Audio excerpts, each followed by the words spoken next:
On a crisp morning in 1982, deep within the unforgiving Siberian wilderness, sat the largest natural gas pipeline ever built, ready to pump the heart of Soviet energy to Western Europe.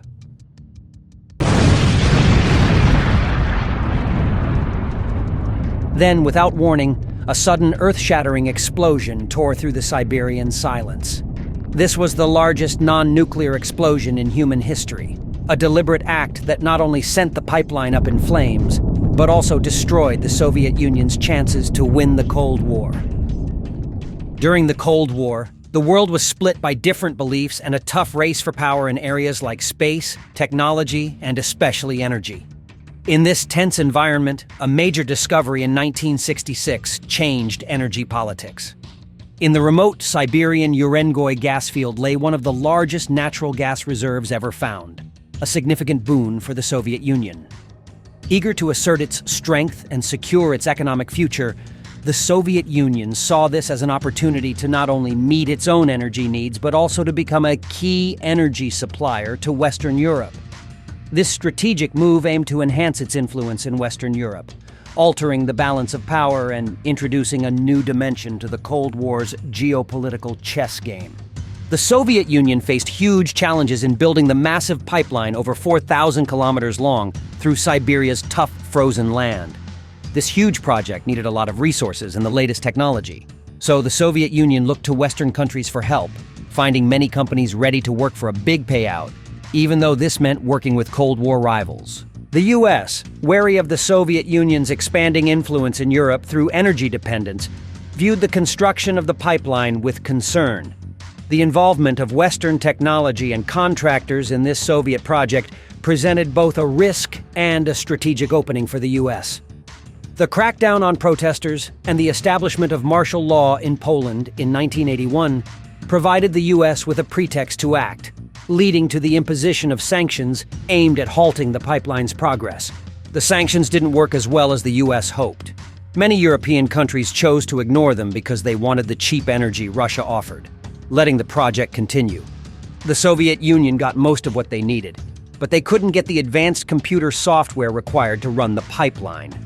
This software was only available from American and Canadian companies, which weren't allowed to sell it because of the sanctions. As the Americans grew desperately afraid of the Russians stealing the critical software, a shadowy figure emerged from the depths of espionage's clandestine world. Enter Vladimir Vetrov, known in hushed tones as Agent Farewell, poised to tip the scales in a high-stakes game of intelligence and deception. What secrets would he unveil? And at what cost? The fate of nations hung in the balance, teetering on the edge of his next move. Dive into a realm of mystery and adventure with Audible, your portal to stories that whisk you away, much like the enigmatic Agent Farewell navigated the shadows of espionage. Uncover a treasure trove of tales, from heart-pounding thrillers to epic sagas, all with a simple tap. Start your Audible journey with a 30-day free trial and choose 2 free audiobooks to forever call your own. Whether you're seeking a thrilling distraction, a dose of inspiration, or a quiet escape, Audible is your companion in crafting those perfect moments. Ready to explore worlds both hidden and vast? Click the link in the bio or the pinned comment to embark with Audible. Your next great story awaits. Where might it take you? Agent Farewell's espionage mission kicked off in Paris in 1965, where he posed as an engineer. However, he soon caught the eye of French intelligence, which led to his forced return to Moscow. His time in Montreal was equally problematic, attracting unwanted attention that prompted the KGB to pull him back again. Frustrated with being stuck in a desk job at Department T, analyzing the latest technology, Vetrov decided it was time for payback against the system that had demoted him. In 1981, fueled by a mix of revenge and a clever plan to leverage his connections with French intelligence, Vetrov launched into a secret mission. He made contact with French operatives in Moscow, starting a risky venture of espionage. Collaborating with Patrick Ferrand and his wife, he leaked over 4,000 documents. These weren't just any documents. They included information on Soviet agents and a shopping list of sought-after Western technology, crucially featuring the advanced pipeline control software highly coveted by the US. By becoming a double agent, Vetrov's actions risked not only his own life, but also had the potential to dramatically alter the course of the Cold War. channeling critical intelligence directly to the CIA. Upon obtaining this list, the CIA Director William Casey orchestrated a cunning plot within the CIA that would turn the tables on the Soviet Union's technological ambitions. Under Casey's direction, the CIA adopted the role of a covert, personal shopper for the Soviets, ostensibly fulfilling the items listed on Vetrov's shopping list. However, there was a twist. The technology and machinery procured by the CIA would be intentionally flawed or defective. In collaboration with American and Canadian companies, the CIA engineered and supplied the Soviet Union with equipment that was designed to fail or malfunction.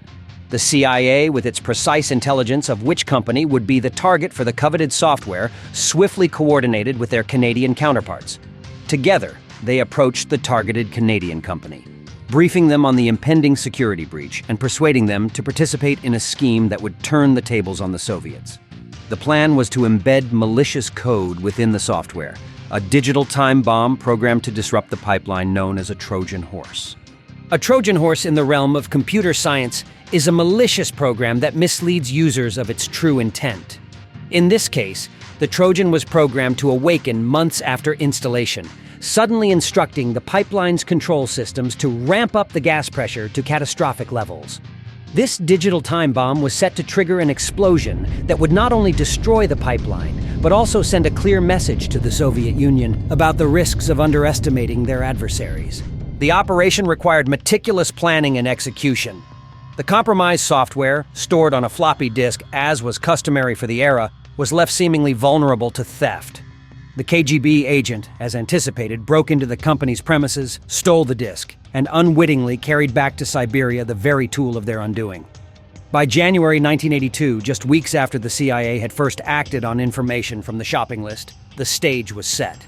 The stolen software, now a Trojan horse lying dormant, was installed into the computer systems controlling the natural gas pressure flows of the Urengoy-Pomory pipeline. For months, the software operated as expected, managing the flow of gas through the heart of the pipeline. Then, in the summer of 1982, the Trojan horse activated. In an instant, the pipeline's pressure skyrocketed, leading to an explosion of such magnitude that it was detected from space. The blast was estimated to be equivalent to a 3-kiloton explosion, making it the most monumental non-nuclear explosion ever observed from orbit. The aftermath was shrouded in secrecy. The Soviet Union, caught in a compromising position, could hardly protest or seek retribution for the sabotage without admitting to the theft of the software. The incident remained a closely guarded secret for years, its details emerging only through whispers in intelligence circles, and was eventually exposed by the tell-all novel of Thomas Reed. After the massive Siberian pipeline explosion, Vladimir Vetrov, the spy behind it, faced severe consequences. Disillusioned with his country, he had leaked vital secrets to the West, including the crucial shopping list. But soon, the espionage world he navigated turned against him. Captured by Soviet authorities, Vetrov, once a valuable asset to the West, was quickly tried and labeled a traitor at home.